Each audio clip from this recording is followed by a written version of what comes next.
Mon frère m'a frappé, disant, une nulle comme toi n'a pas sa place dans ma vie. 9 ans plus tard, il a débarqué à ma villa avec ses valises. Il pensait que j'allais oublier, mais ce que je lui ai préparé. Bonjour à tous, je m'appelle Camille. Il y a 9 ans, mon propre frère m'a giflé en plein visage, m'a regardé droit dans les yeux et m'a dit, une nulle comme toi n'a pas sa place dans ma vie. Il s'est détourné avec la femme qui avait tout empoisonné entre nous. Pas d'appel, pas d'anniversaire, juste le silence. Avance rapide, je suis parti de rien, je suis devenu PDG, j'ai acheté une villa avec vue sur la mer. Et devinez qui s'est pointé un matin, souriant, les valises à la main?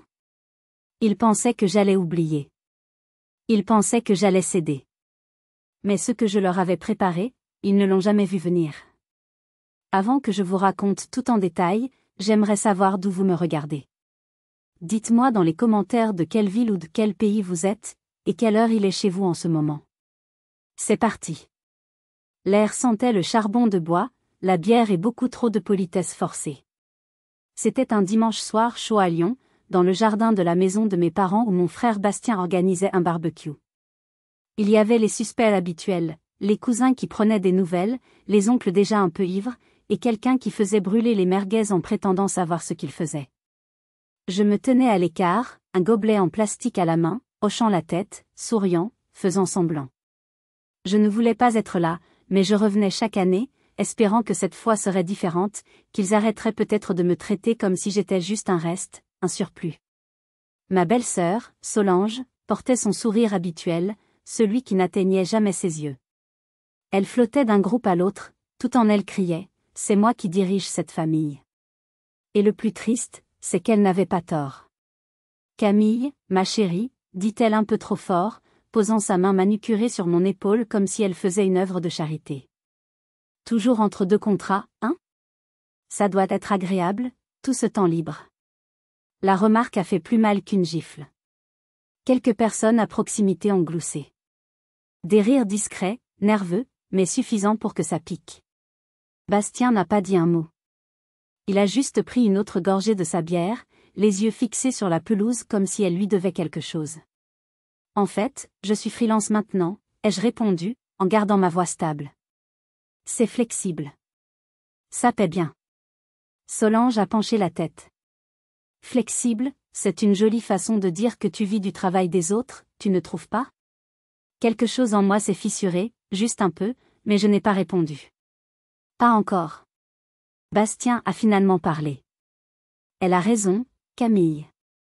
Tu es toujours là quand il y a de la nourriture gratuite et de la bonne compagnie, mais le reste de l'année, tu nous ignores. M'ignorer. C'était moi qui appelais. Moi qui étais venu aider papa à réparer la terrasse.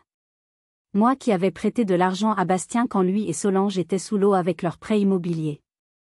J'ai dégluti difficilement. Je n'ai jamais rien demandé, ai-je dit. Oh, allez, a renchéri Solange. C'est tellement une attitude de martyr. Assume-le. Tu dérives. Tu arrives les mains vides. Tu as 37 ans et tu te cherches encore. La famille en a marre. La famille.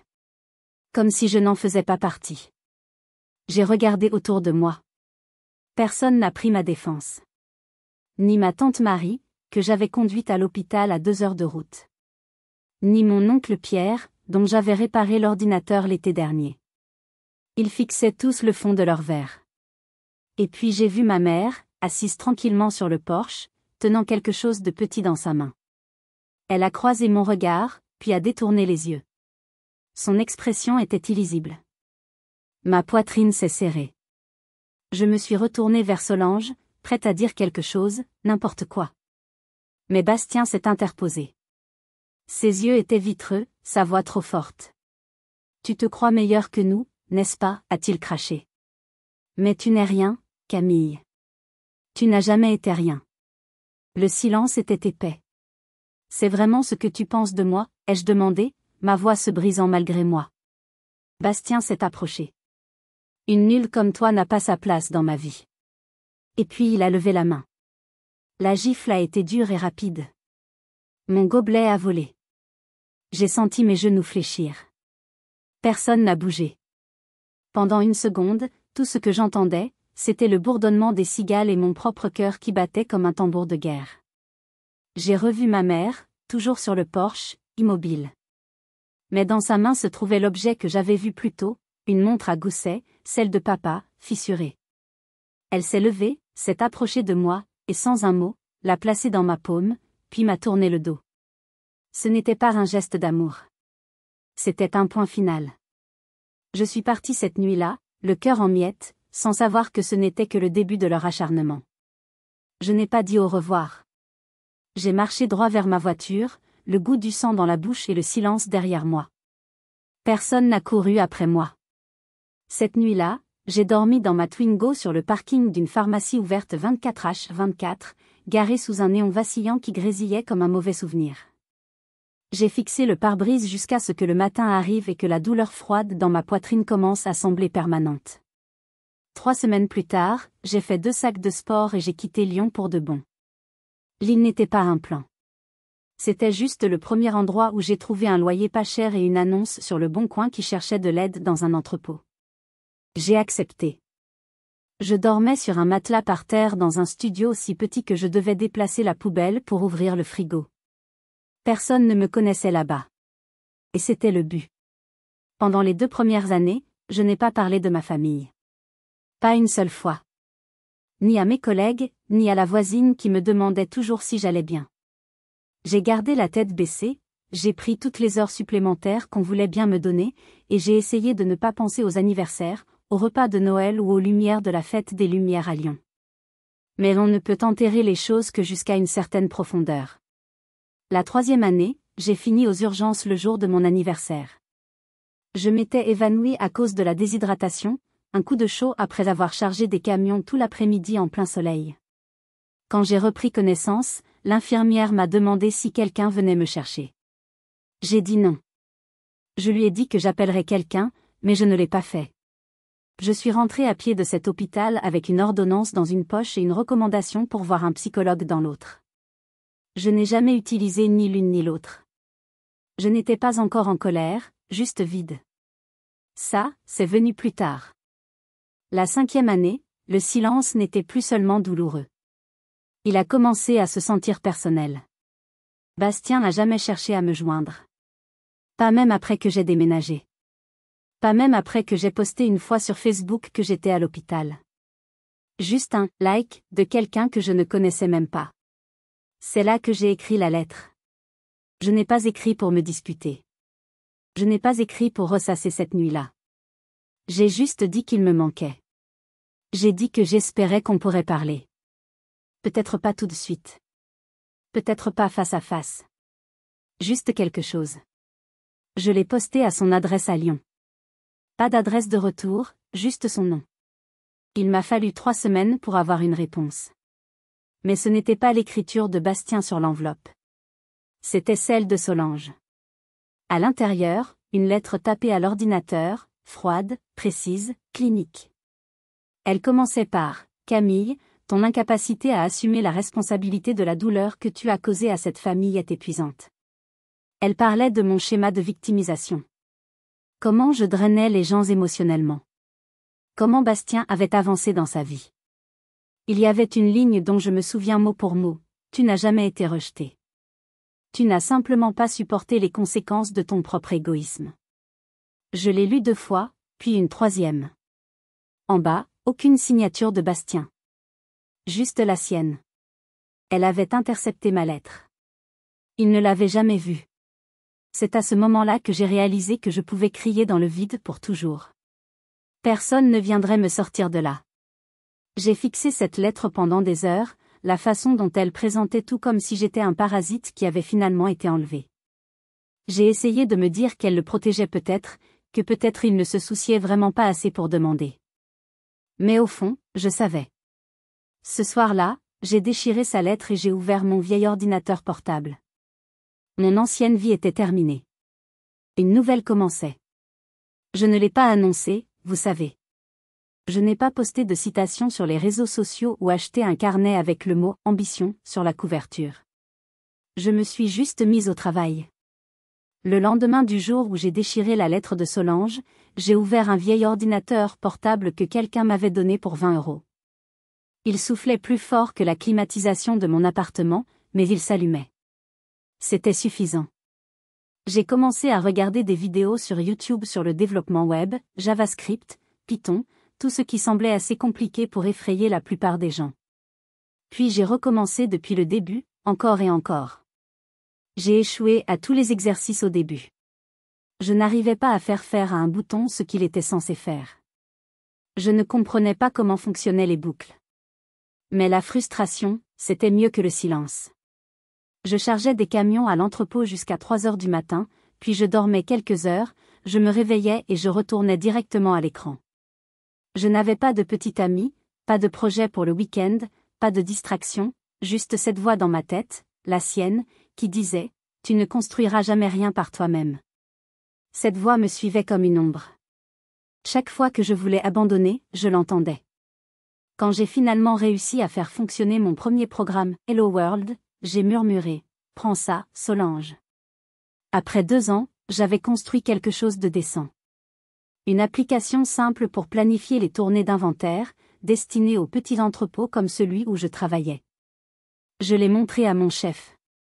Il a cligné des yeux devant l'écran, s'est gratté la barbe, puis a dit « C'est toi qui as fait ça toute seule ». Ce mot, seul. J'ai hoché la tête.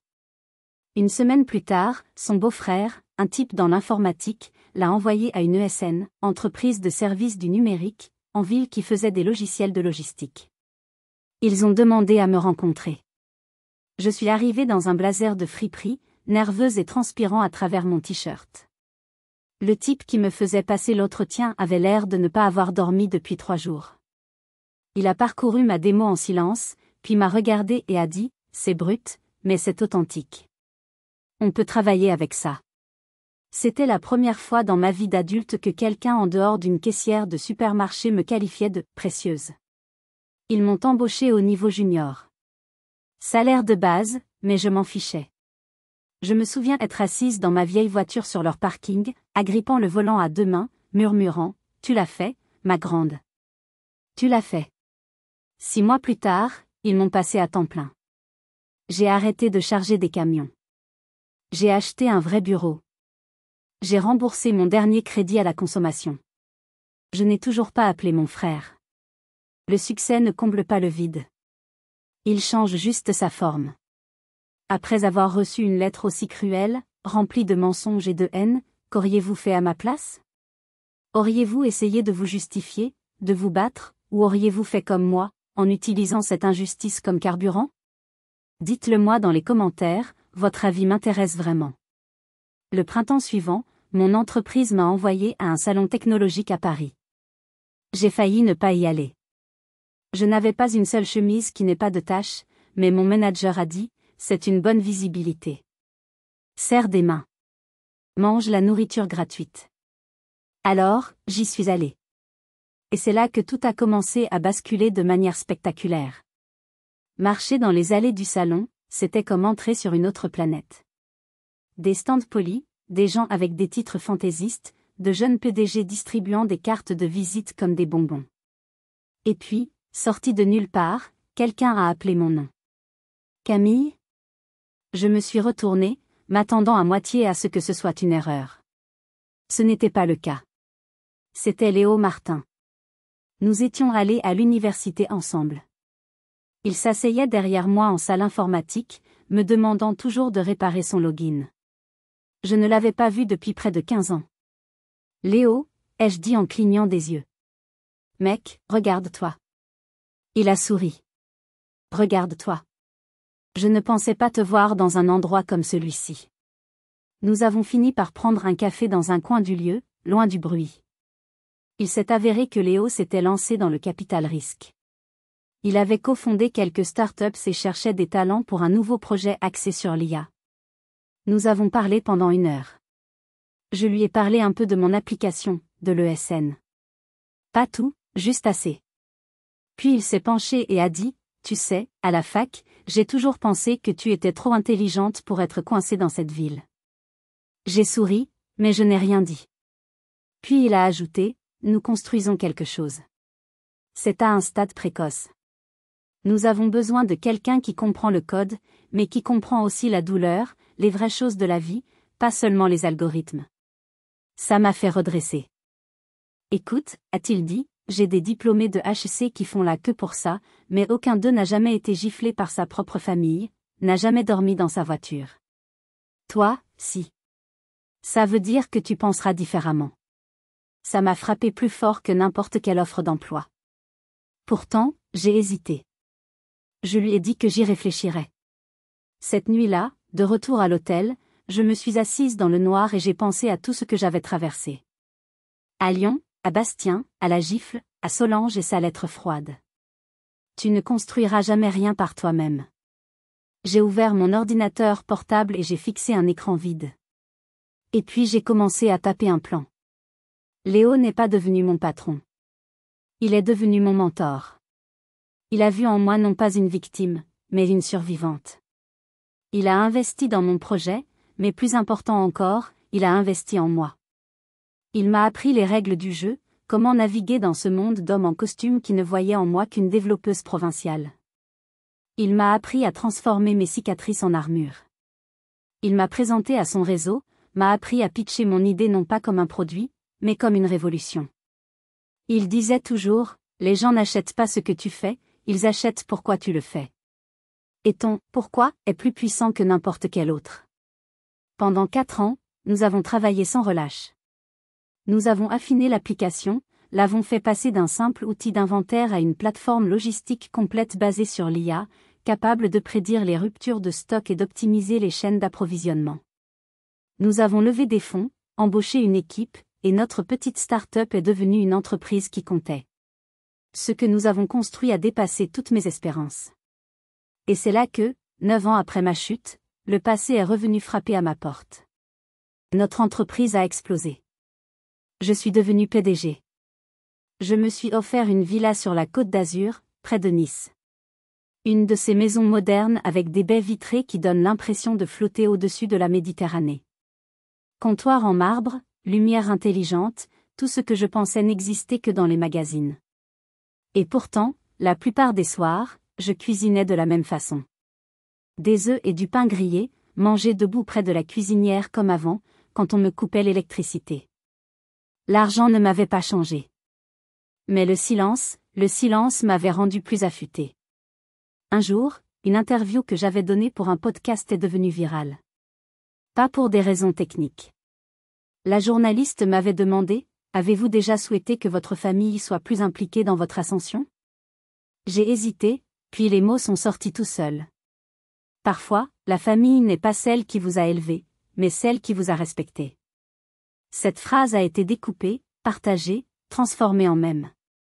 Quelqu'un m'a même envoyé une capture d'écran d'un mug qui disait « Le respect est plus épais que le sang ». Camille Tirel. C'était surréaliste. Et puis c'est arrivé. Un mardi soir, tard. Je venais de finir de relire les mises à jour de l'équipe produit. Je me suis versé un verre d'eau. Mon téléphone a vibré une fois. Numéro inconnu. J'allais l'ignorer jusqu'à ce que je voie le message. Ton frère ne va pas bien ces derniers temps. Pas de salutation, pas de nom, pas de contexte. Juste ça. J'ai fixé le message, mon pouce en suspens.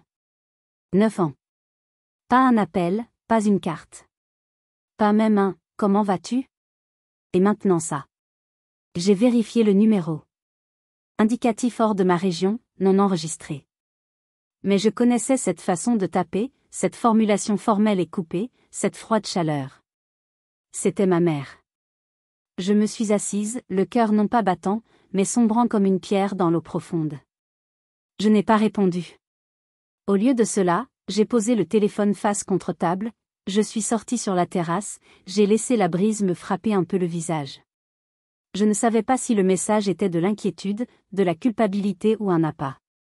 Qu'est-ce qu'il voulait ? 3 jours plus tard, on a sonné à mon portail. J'étais dans la cuisine en train de me faire un café. Je n'attendais personne. J'ai ouvert la porte et ils étaient là. Bastien et Solange. Debout comme s'ils étaient à leur place. Il a souri comme si nous nous étions vus le week-end dernier.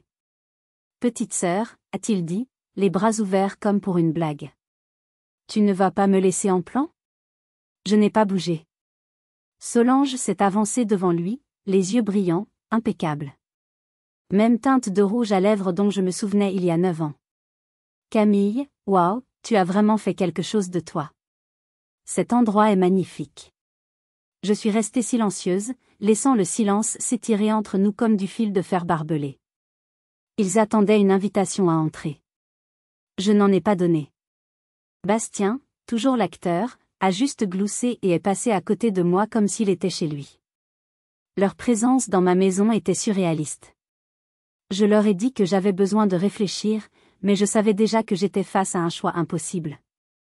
Ce que je ne savais pas, c'est qu'ils n'avaient pas l'intention de me laisser le choix. Je leur ai dit que je réfléchirais, mais je connaissais déjà ma réponse. Cette nuit-là, je me suis assise sur la terrasse avec un verre et les vagues, ma vraie famille ces jours-ci, et j'ai laissé la brise fraîche me rappeler que j'avais construit tout ça, brique par brique, seule. Je ne devais rien à personne. Je pensais que ce serait la fin de l'histoire. Mais le lendemain matin, juste après 10 heures, j'ai ouvert la porte d'entrée pour trouver une montagne de carton. Et juste derrière, Bastien et Solange, souriant comme s'ils étaient en avance à une fête à laquelle je ne les avais jamais invités. « J'espère que ça ne te dérange pas », a dit Bastien, en transportant un sac par-dessus son épaule. On s'est dit que ce serait plus simple de s'installer directement. Tu as dit que tu y réfléchissais, alors? Solange a soulevé un appareil de taille moyenne enveloppé dans des serviettes. Où est-ce que tu veux que je mette la friteuse à air? Je n'ai pas parlé. Pas tout de suite, parce que j'avais besoin du silence pour retenir ce qui montait en moi. Mais ils ont pris ce silence pour une permission, comme ils l'avaient toujours fait. Bastien est passé à côté de moi avec un grognement, laissant tomber son sac de sport juste à l'intérieur de la porte. Solange a suivi, posant la friteuse sur le comptoir de ma cuisine comme si elle y appartenait. Elle a jeté un coup d'œil autour d'elle comme un agent immobilier. Cet espace te ressemble vraiment. Minimaliste, net, très propre. Je suis restée sur le seuil, la main toujours sur la poignée de la porte, et pendant une seconde stupide, j'ai pensé que tout cela était peut-être un test, qu'ils allaient se retourner, rire, dire « on plaisante » et partir. Mais au lieu de cela, Solange a ouvert une boîte, en a sorti un coussin et a demandé « quelle chambre a la meilleure lumière du matin ?» Bastien a des migraines. L'après-midi, il s'était réparti dans 2 chambres d'amis. Son maquillage sur le lavabo, ses chaussettes dans le panier à linge. Ma maison devenait lentement non la mienne. C'était comme regarder de la moisissure se développer. Il touchait à des choses qu'il n'avait pas le droit de toucher, réglait le thermostat, réarrangeait les plaids, laissait des sacs de courses sur l'îlot sans demander. Et puis, pendant le déjeuner, Solange a regardé mon shake protéiné et a dit, toujours dans ta phase « carburant propre », hein? Tu sais, un vrai repas ne te tuerait pas, Bastien a ri comme si elle était hilarante. Ce soir-là, j'ai mangé seule sur la terrasse. Je n'avais pas besoin de compagnie. J'avais besoin d'air. J'avais besoin d'espace pour réfléchir, car rien de tout cela ne ressemblait à une coïncidence. Ils ne faisaient pas une simple halte. Ils emménageaient. Le lendemain soir, alors que je finalisais une présentation cruciale pour des investisseurs de Singapour, je me suis enfermée dans mon bureau. J'avais besoin de calme, de concentration. Vers 23 heures, alors que j'étais en pleine visioconférence, la connexion Internet s'est coupée. Net. J'ai d'abord pensé à une panne de secteur. Mais quand j'ai vérifié, tout le reste fonctionnait. Je suis sortie de mon bureau et j'ai trouvé Solange dans le couloir, l'air faussement innocente. Oh, Camille, désolée, je cherchais la salle de bain dans le noir et j'ai dû heurter la box Internet. Tout s'est éteint. C'est réparé maintenant. Elle a souri. J'ai regardé la box. Le câble d'alimentation était à moitié débranché. Un geste si simple, si facile à nier. J'ai dû m'excuser platement auprès des investisseurs, reprogrammer l'appel pour le lendemain matin très tôt, et passer la nuit à finaliser mon travail dans un état de stress intense. Ce n'était pas un accident. C'était un avertissement. C'était un acte de sabotage. Je sais ce que vous pensez, mais elle est dehors. Croyez-moi, j'y ai pensé. Mais je devais le faire intelligemment. Ils étaient venus pour une bataille, et j'allais leur donner une guerre. Ne partez pas, car la riposte que je leur ai préparée est bien plus calculée qu'une simple dispute.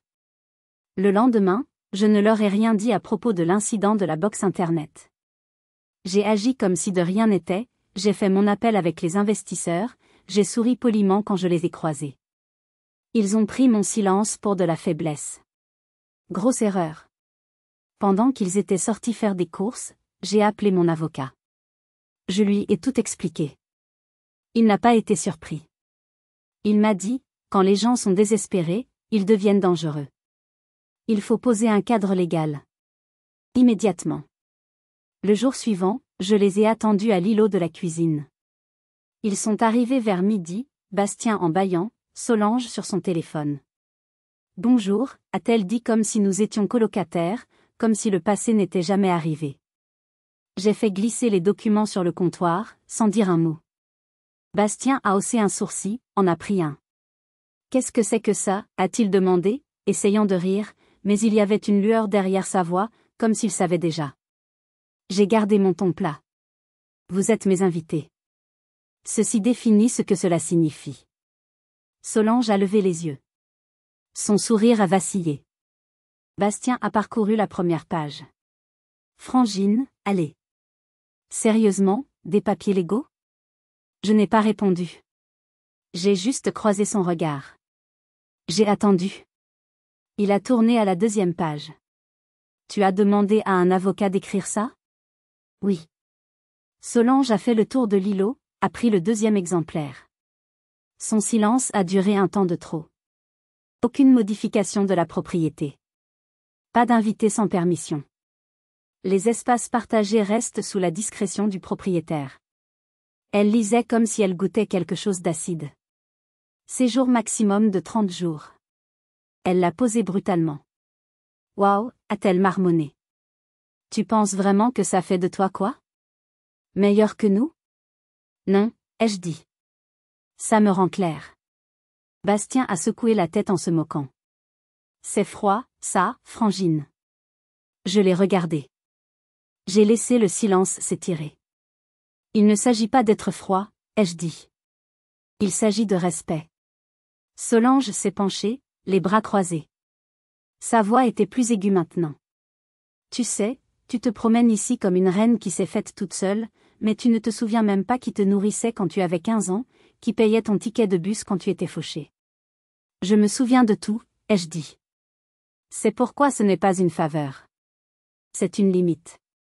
Bastien a essayé de désamorcer la situation. On est de la famille. Les familles ne font pas ce genre de choses.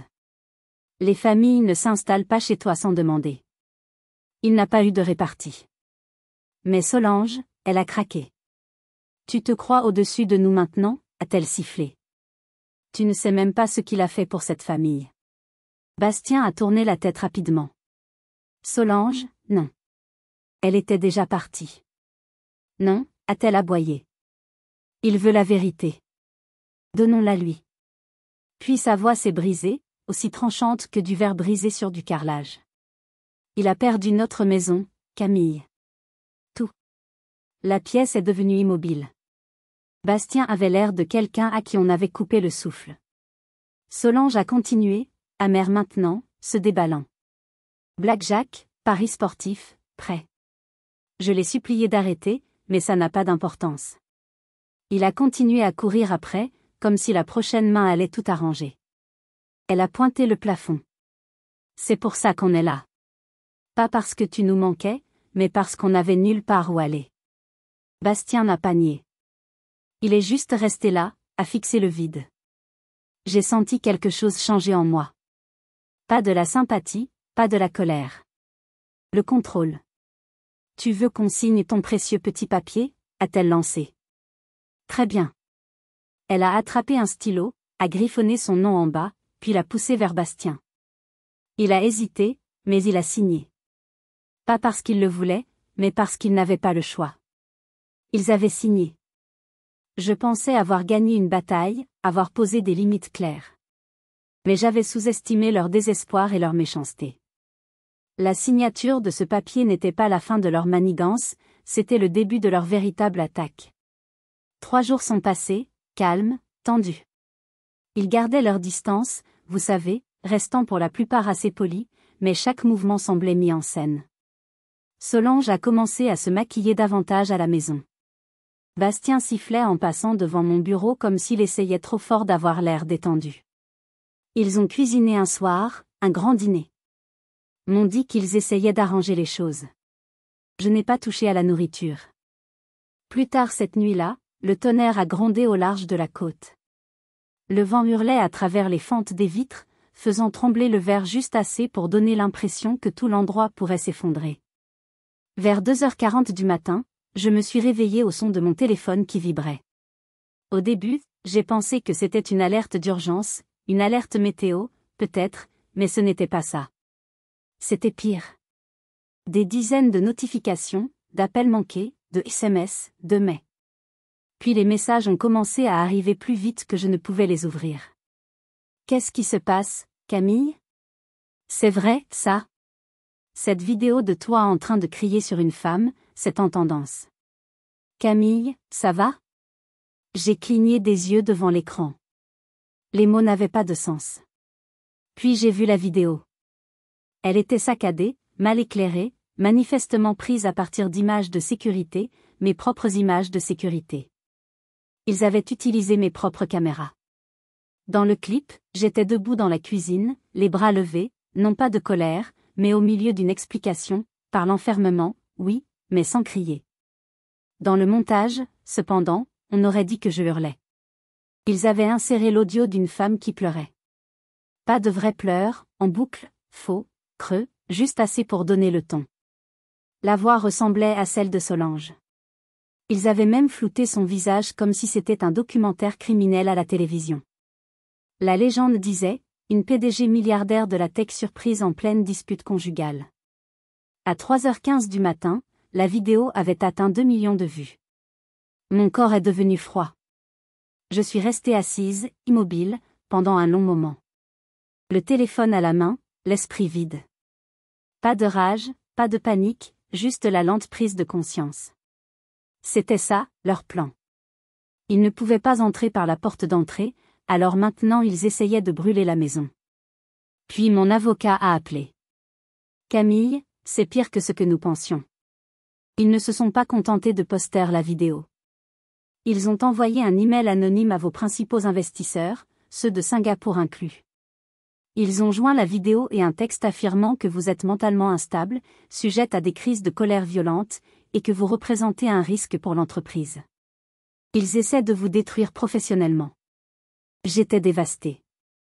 C'était une exécution publique, méticuleusement planifiée. Mon nom, ma réputation, l'entreprise que j'avais bâtie à partir de rien, tout était menacé. Ils ne voulaient pas seulement un endroit où dormir. Ils voulaient me prendre tout ce que j'avais, tout ce que j'étais devenue. Ils voulaient me ramener à leur niveau, me voir échouer, pour se sentir mieux dans leur propre misère. J'étais piégée. Ils avaient utilisé ma propre maison, ma propre technologie contre moi. Pendant un instant, j'ai cru qu'ils avaient gagné. Mais ils avaient oublié un détail. Un tout petit détail qui allait faire s'effondrer tout leur plan. Ce qu'ils ne savaient pas, ce qu'ils n'avaient jamais pris la peine de considérer, c'est que j'avais appris quelque chose après un cambriolage à mon bureau l'année dernière. La paranoïa peut être laide, mais elle peut aussi être intelligente. Mon système de sécurité n'était pas un simple gadget grand public. C'était un système professionnel. Il n'enregistrait pas seulement la vidéo sur un disque dur local. Il téléchargeait des flux vidéo et audio séparés et cryptés sur un serveur cloud sécurisé en temps réel. Une fois téléchargé, rien ne pouvait être modifié ou supprimé. Je me suis levée, j'ai traversé la maison dans le noir.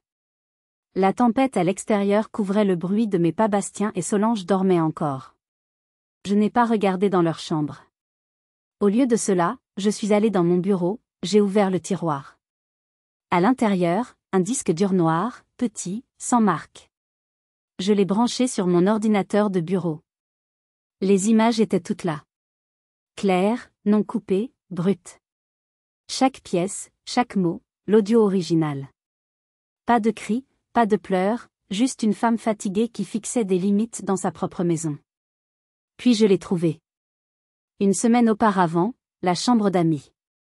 Solange faisant les 100 pas, Bastien affalé dans un coin. Sa voix était aiguë.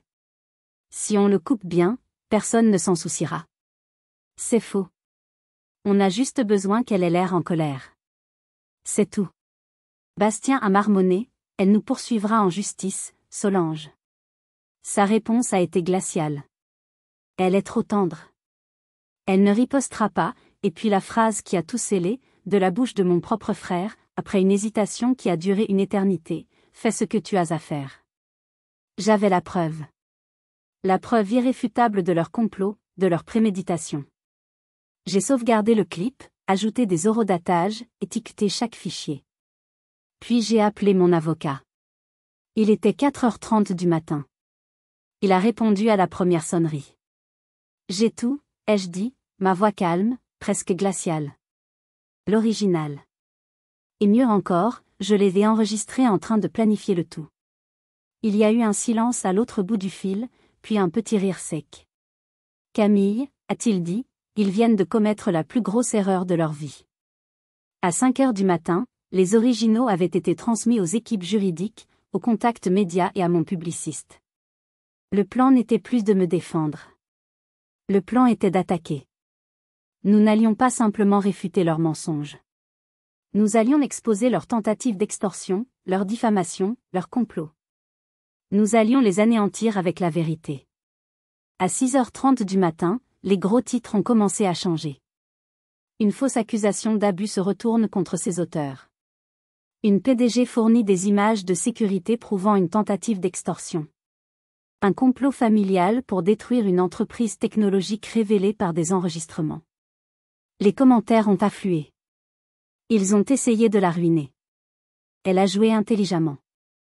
Toujours documenté. Toujours se protéger. Respect à ceux qui restent calmes et ne cèdent pas. À 9h du matin, Bastien et Solange n'étaient toujours pas sortis de leur chambre. Je n'ai pas frappé. Je me suis assise dans le salon à la place, un café à la main, en regardant les vagues marteler le rivage. La tempête médiatique s'est calmée aussi vite qu'elle avait commencé. Mais la vraie question demeurait, qu'allaient-ils faire maintenant? Leur silence était plus parlant que n'importe quel cri. La maison était étrangement silencieuse. Le seul bruit était celui de la cafetière et des vagues qui s'écrasaient au loin. La tempête médiatique en ligne faisait rage, mais à l'intérieur de ces murs de verre, c'était le calme plat. Ils sont restés dans leur chambre toute la matinée. Je pouvais imaginer la scène, les téléphones qui vibrent sans arrêt, la panique qui s'installe, les accusations mutuelles chuchotées. Leur plan, si astucieux à leurs yeux, s'était désintégré en quelques heures. Ils n'avaient pas seulement échoué à me nuire, ils s'étaient publiquement humiliés. Vers midi, mon téléphone a vibré. C'était un SMS. Numéro inconnu, mais je savais de qui il s'agissait. Juste une ligne. On ne voulait pas que ça aille aussi loin. Je n'ai pas répondu. Il y a une différence entre faire une erreur et verser le sang intentionnellement. Et quand quelqu'un essaie de tout vous prendre, votre travail, votre réputation, votre dignité, il n'y a pas de retour en arrière possible avec des excuses à la table du petit déjeuner. Leur message n'était pas un remords. C'était de la peur. La peur des conséquences. Je n'ai ressenti aucune satisfaction à lire leur peur. Juste un vide froid. La victoire avait un goût amer. J'avais gagné, oui. J'avais protégé tout ce pourquoi j'avais travaillé. Mais à quel prix? La dernière parcelle d'espoir, ce petit coin stupide de mon cœur qui pensait qu'un jour, peut-être, mon frère reviendrait, venait d'être réduite en cendres. Je me suis levée, j'ai marché dans le couloir, je suis passé à nouveau devant le cadre photo, toujours fissuré, toujours là, délibérément laissé. Comme une cicatrice qui n'a pas besoin d'être cachée, juste reconnue. Je l'ai laissé intacte. L'après-midi s'est écoulé dans ce silence pesant. Pas un bruit ne venait de leur chambre. N'ont-ils pas faim? N'ont-ils pas besoin d'aller aux toilettes? C'était comme s'ils avaient cessé d'exister. Je n'ai pas essayé de leur parler. Il n'y avait plus rien à dire. Chaque mot avait été dit, chaque ligne avait été franchie. Le soir est tombé, peignant le ciel de teintes orange et violettes. J'ai regardé le coucher de soleil depuis ma terrasse, seule. La beauté de la scène contrastait violemment avec la laideur de la journée. J'ai pensé à la lettre de Solange, des années auparavant. Tu n'as simplement pas supporté les conséquences de ton propre égoïsme. Ironique. Aujourd'hui, c'était eux qui ne pouvaient pas supporter les conséquences de leurs propres actes. La nuit était tombée depuis longtemps quand j'ai enfin entendu un bruit. Un léger clic de la porte de leur chambre qui s'ouvrait. Puis des pas feutrés dans le couloir. Je n'ai pas bougé de mon fauteuil dans le salon, plongé dans la pénombre. Je me demandais ce qui allait se passer. Une confrontation finale? Des pleurs? Des menaces? Mais la seule chose que j'ai entendue, c'est le son de la porte d'entrée qui se fermait doucement. Et juste comme ça, leur silence était plus fort que n'importe quelle excuse. Après le départ de la poussière, ce n'est pas le bruit qui a rempli la maison. C'était quelque chose de bien plus lourd. Le calme. Pas le genre qui fait mal. Pas le silence de l'attente. C'était différent. C'était fini. Bastien et Solange n'ont pas dit au revoir. Pas de mots, pas d'appel téléphonique, juste partis. Je me suis réveillée un matin, j'ai fait du café comme d'habitude, et j'ai remarqué que leur porte était ouverte. Le lit était défait. Quelques tiroirs laissés à moitié sortis. La friteuse à air était toujours là, mais tout le reste avait disparu. Ils avaient même laissé derrière eux un flacon à moitié utilisé du parfum de Solange sur le comptoir. Cette odeur douce et artificielle a persisté un peu trop longtemps. À midi, les blogs à potins étaient déjà passés à autre chose. Leurs comptes sur les réseaux sociaux sont devenus silencieux. Le profil de Bastien a complètement disparu. Solange a posté quelque chose de dramatique 2 jours plus tard. Une photo d'un ciel orageux avec la légende « La famille, c'est compliqué, mais l'amour demeure ». Je n'ai pas réagi, pas reposté, pas envoyé de SMS. Il n'y avait plus rien à sauver. Je suis allée me promener cet après-midi-là. En bas de la colline, au-delà des boîtes aux lettres, juste pour sentir la brise. Quand je suis revenue, la maison avait l'air différente. Non pas parce que quelque chose avait changé, mais parce que quelque chose en moi avait changé. J'ai parcouru le couloir lentement, le bout de mes doigts effleurant le mur. La maison était encore trop grande pour une seule femme, mais elle ne semblait plus vide. Juste paisible. Dans le hall d'entrée, ce même cadre photo fissuré était toujours accroché là où il avait toujours été. Je me suis arrêtée devant. Le verre était toujours fendu, une cicatrice en diagonale juste en travers du visage de mon moi plus jeune. La fissure captait la lumière juste assez pour briller. J'aurais pu le réparer il y a des mois, mais je ne l'ai pas fait. Et je ne le ferai toujours pas. Il reste. C'est un rappel que même les choses brisées peuvent encore tenir debout, qu'elles peuvent même avoir leur propre sorte de beauté. C'est un rappel que les cicatrices ne sont pas des signes de faiblesse, mais des preuves qu'on a survécu. Cette nuit-là, j'ai ouvert une enveloppe qui était posée sur mon bureau depuis des semaines. Je l'avais évitée, la repoussant sans cesse. C'était la confirmation que la subvention que j'avais soumise au nom de ma mère avait été approuvée. 100 000 € pour un programme local d'alphabétisation destiné aux mères célibataires qui tentent d'obtenir leur diplôme. Elle aurait aimé ça. Elle disait toujours, ne fais pas que faire de l'argent, fais grandir quelque chose qui fait grandir les gens. Je suis restée avec cette pensée pendant un moment, j'ai lu la lettre 2 fois, les replier soigneusement et les placer à côté de la photo. Ils étaient sortis de ma vie, mais la reconstruction ne faisait que commencer. Comment passe-t-on à autre chose après une telle trahison? La réponse ne se trouvait pas dans la vengeance, mais dans autre chose de bien plus puissant. Laissez-moi vous raconter la dernière partie de cette histoire. Plus tard cette semaine-là, j'ai organisé un dîner. Juste une petite chose, rien de chic. 6 personnes autour de ma table à manger, se passant des légumes rôtis, versant du vin, riant trop fort. Il y avait Léo, mon mentor, qui me regardait avec une fierté paternelle. Il y avait Marc, le stagiaire que j'avais autrefois encadré et qui dirige maintenant sa propre association à but non lucratif. Il a raconté une histoire au milieu du repas, quelque chose que j'avais oublié depuis longtemps. Vous vous souvenez de cette fois où j'allais démissionner? Juste après le décès de mon père, a-t-il dit en posant sa fourchette. Je suis entré dans votre bureau en pensant que j'allais être viré. Au lieu de ça, vous m'avez donné 2 semaines payées et m'avez dit d'aller me remettre d'aplomb. Je l'ai regardé. Il a souri. Ça m'a sauvé, Camille. Sérieusement. La table est devenue silencieuse une seconde. Puis quelqu'un a changé de sujet, quelque chose sur la politique ou un remake de film, mais je n'étais plus dans la pièce. J'étais quelque part de plus profond. Parce qu'à ce moment-là, ça m'a frappé. C'était ça, la famille que j'avais choisie. Pas liée par le sang, mais par la présence, par la loyauté, par le fait d'être là. C'était suffisant.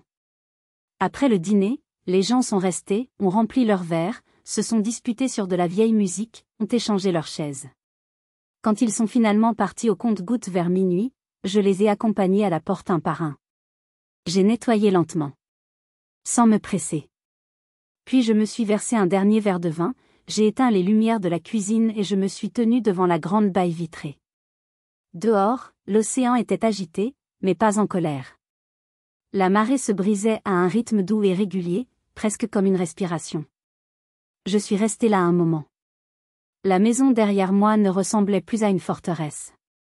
Elle ressemblait à un endroit que j'avais mérité. Brique par brique, cicatrice par cicatrice. J'ai siroté le vin et j'ai chuchoté. Pas à quelqu'un, juste à l'air devant moi. Ils pensaient pouvoir me briser, mais ils n'ont fait que m'aider à construire des murs qu'ils ne franchiront plus jamais. J'ai jeté un dernier regard vers le couloir où la photo était accrochée, de travers, le verre fissuré, le souvenir non édité. Puis je m'en suis détourné et je suis retourné dans le calme. Certaines fins n'ont pas besoin de bruit, juste le son d'une porte qui se ferme enfin et qui reste fermée. Cette histoire a été la mienne, mais je sais que je ne suis pas la seule. Si vous aussi, vous avez dû faire face à une trahison familiale pour vous reconstruire, si vous avez dû choisir votre propre famille, partagez votre expérience dans les commentaires. Votre histoire compte et peut aider d'autres personnes. Merci de m'avoir écouté jusqu'au bout. N'oubliez pas de laisser un like si cette histoire vous a touché, et de vous abonner pour ne pas manquer d'autres récits de vie. Prenez soin de vous.